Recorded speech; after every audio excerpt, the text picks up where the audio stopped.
This is Derek Prawl with IWCE. I have with me Kevin Shah of Axon. Kevin, can you tell me a little bit about yourself and a little bit about your company?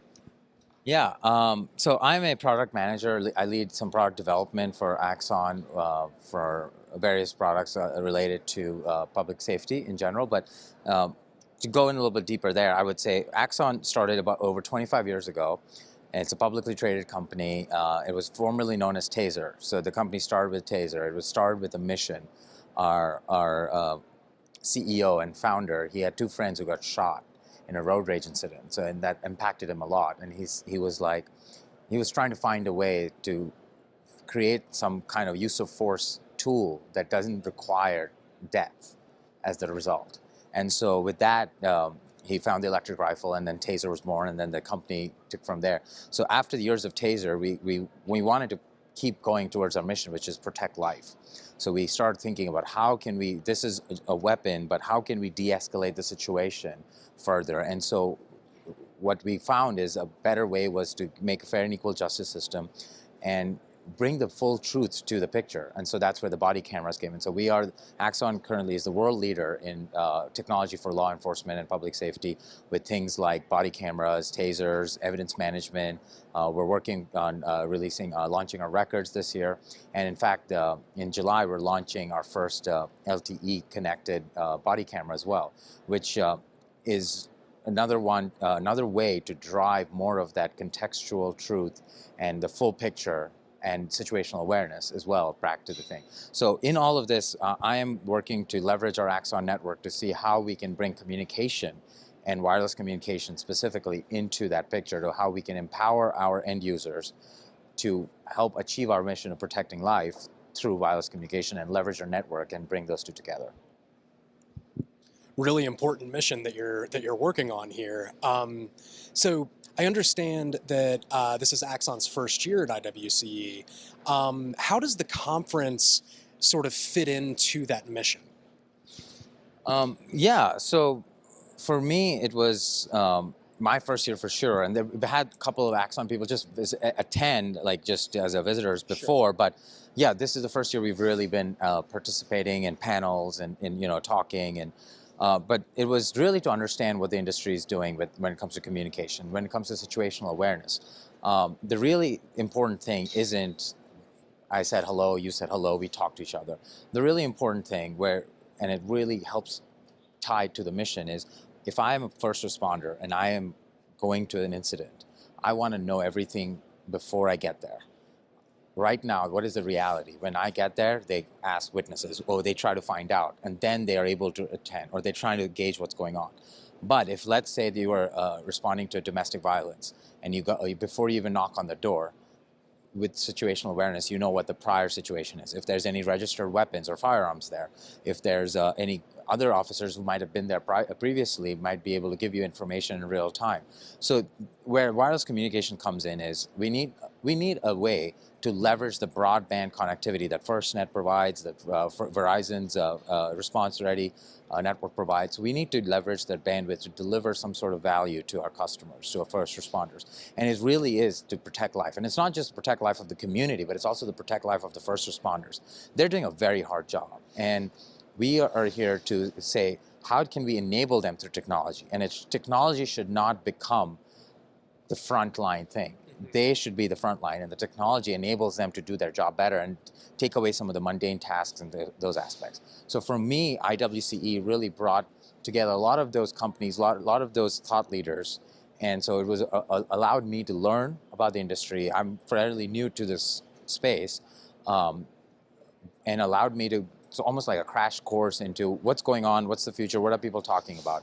So like for me, to take away was interoperability was big, standards was big, people are talking about situational awareness. So there's a lot of great conversation going on. So it's a good opportunity to engage, network, and allow each other to start working towards that mission where we want to help improve the world.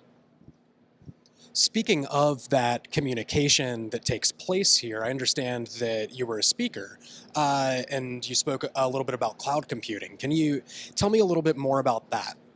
Yeah, so that's, the way I look, and the way Axon really looks at technology is we don't look at technology to say, okay, we found this technology, now how can we make use of it? Or how we look at it as, okay, we've got a problem here. First responders have a problem, our police have a problem.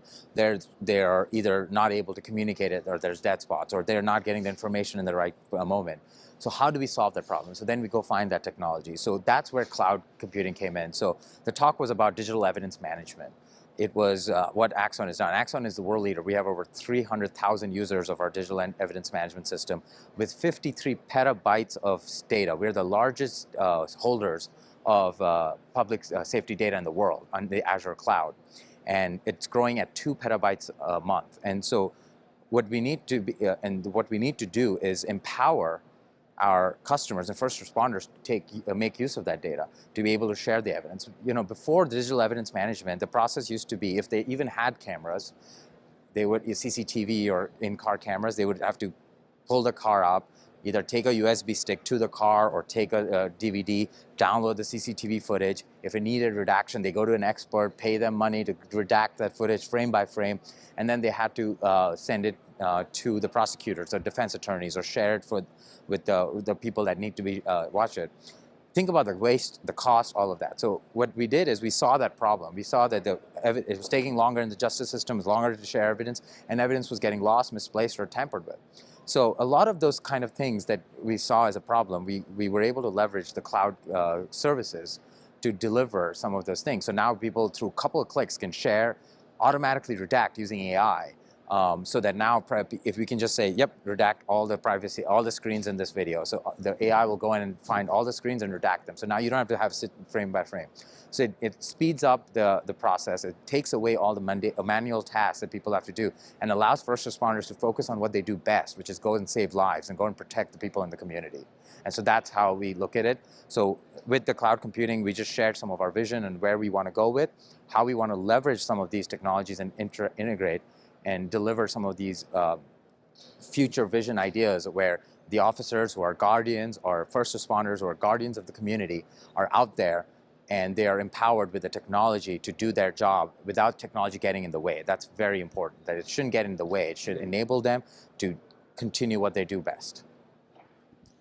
So looking to the future of leveraging these technologies, what do you see in sort of the short term and the long term in this mission critical technology space? Yeah, the short term, in fact, July, we're launching our Axon Body 3 camera, which is an LTE connected camera. We have a large number of customers who use the Axon Body camera.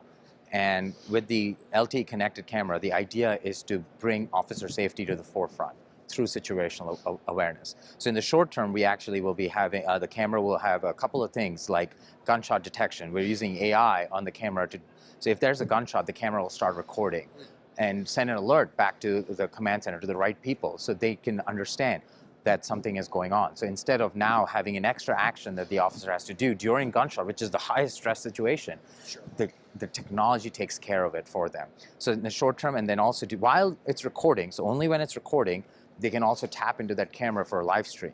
So you can't do it remotely unless the camera is recording, because the video is going to get recorded anyways. But when it's recording, you can do a live stream using FirstNet, using Verizon's networks.